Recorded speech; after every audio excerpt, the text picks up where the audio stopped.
La question de l'énergie est évidemment au cœur de cet accord et c'est justement dans quelques semaines que le Maroc va inaugurer la plus grande centrale solaire au monde. Baptisée Nour, la lumière en arabe, elle a été construite aux portes du désert près de Ouarzazate. Un projet de 6,5 milliards d'euros qui permettra de garantir une indépendance énergétique au pays. Reportage Benjamin Dar et David Salmon. On laisse Ouarzazate derrière nous pour nous enfoncer dans le désert sur une vingtaine de kilomètres. Là, au pied des contreforts de l'Atlas, sur l'horizon du Sahara, des milliers de curieux cylindres paraboliques. Voici la plus grande centrale solaire du monde. La première fois que j'ai posé les pieds ici, il n'y avait absolument rien. Rachid supervise ce chantier depuis 4 ans. Le site a été choisi pour son ensoleillement exceptionnel, son plateau uniforme idéal pour y installer tous ces panneaux. Le complexe, c'est pratiquement 3100 hectares à peu près. C'est l'équivalent de la taille de la ville de Rabat. Pour donner un ordre de grandeur, c'est pas trop loin de la taille de Paris intramuros. Et c'est vraiment énorme. Vous le remarquez là en roulant, on va rouler peut-être 1 heure pour faire le tour du complexe. Des rangées infinies de miroirs géants, un enchevêtrement de tuyaux.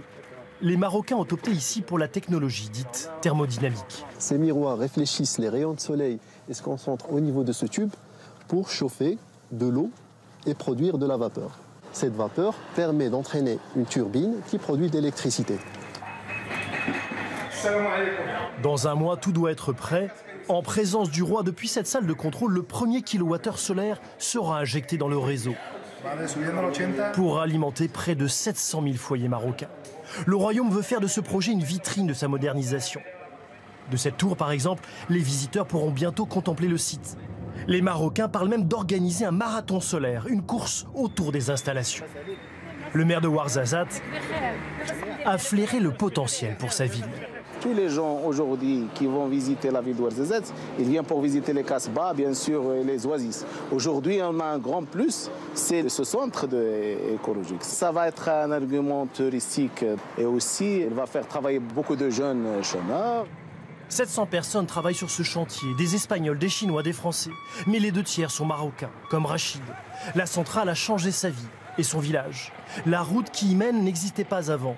Et lui a pu quitter Casablanca, où il est allé chercher du travail pour retrouver sa maison, sa famille. La centrale a stoppé l'émigration. Les jeunes maintenant, ils ne partent plus ailleurs pour trouver du travail. Ils préfèrent rester ici. Les gens sont contents parce qu'ils ont du travail à présent. En misant sur le solaire, mais aussi l'éolien, l'hydraulique, le Maroc ne joue pas seulement la carte du développement durable, mais cherche aussi à réduire sa dépendance énergétique. Le pays importe en effet l'essentiel de son énergie de l'étranger.